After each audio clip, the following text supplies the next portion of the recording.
Wie lange gibt es schon die Filmdose? Seit 1. Oktober 2005. An dem Tag war die Eröffnung hier dieses Ladens. Was ist der Schwerpunkt? Ja, Schwerpunkt ist natürlich Film und alles, was zum Film dazugehört. Vom Super 8 Film über 16 mm, 35 mm, DVD, Video auch noch, Filmplakate, Aushangfotos, Filmprogramme, Autogramme, Filmbücher. Ja, die breite Palette. Deine Kundschaft? Wer sind das? Was sind das für Leute? Eigentlich auch querbeet. Kundschaft besteht aus Plakatsammlern, aus Programmsammlern, viel DVD-Sammler, teilweise auch Super 8. Ja, auch alle Schichten, ja. Bist du selber Sammler? Ja, mit Leidenschaft seit 1976, Super 8, davor schon ein bisschen Papier. Ja, 74, 73 habe ich, glaube ich, angefangen. Ja. Wie umfangreich ist deine Sammlung? Ach, man sieht ja hier den Laden, also so sieht es teilweise auch zu Hause aus in meinem Lager. Wie hoch ist der Anteil der Super 8-Fans, die sich bei dir als Kunden melden? Also pendelt immer. Wie gesagt, es gibt, Super 8 ist ja nun schon lange out. Wir haben ja nun versucht, mit unserem Wissen und Können es irgendwie am Leben zu erhalten, und wird natürlich immer schwerer, weil auch immer mehr Sammler durch das Digitale jetzt aussteigen.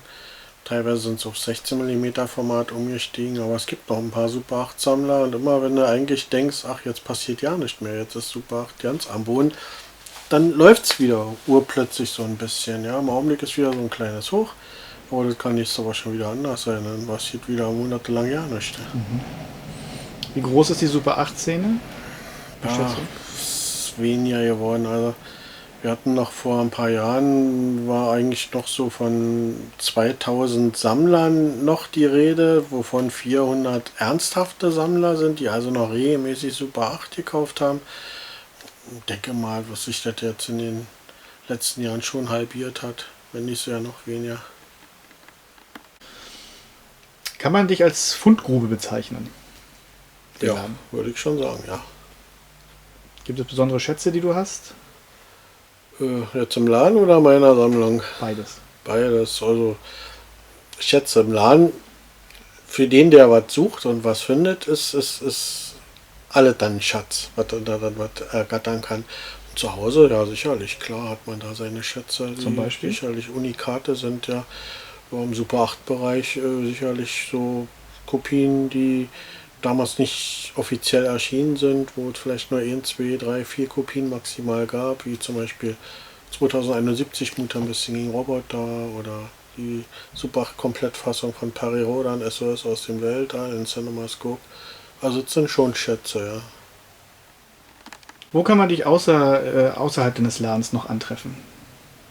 Ja, in vielen Kinos.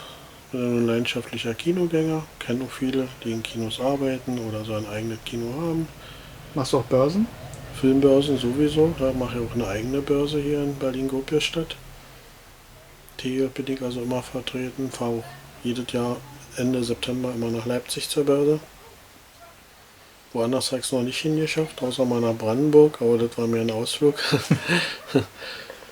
Ja, woanders ist es einfach zu weit. Ich wollte immer mal nach Wackhäusel, aber es sind doch 5 Stunden Autofahrt und man muss ja eine Nacht losfahren, also müsste man das mit Übernachtung, und ob sich das noch rechnet finanziell, das ist die Frage.